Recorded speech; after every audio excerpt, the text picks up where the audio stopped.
Með stakknum fylgdi bréf frá gefandanum Jóhönnu Kristjánsdóttur sem hún skrifaði á Kirkjubóli í Bjarnadal 18. september 1984 og í bréfinu stendur meðal annars: Hérna sendi ég nú loks gamla góða stakkinn. Guðmundur Ingi bróðir minn óf vaðmálið í stakkinn líklega 1926 eða nálægt því.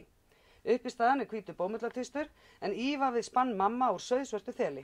Voðin var þæfð undir fótum, undin á rúmfjöl til að slétta hana og látin bíða í nokkra daga á fjölinni. Síðan var hún þurrkuð og svo sneið mamma og saumaði. Hún bætti líka þegar stakkurinn fór að slitna. Það er búið að endurnýja vasana, þeir slitnuðu fljótt, því bræði mínu gengu gjarna með nagla í vösunum.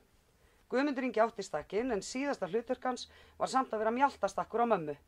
Kýrnar hennar vildu sleikja á henni baki meðan hún mjólkaði þær.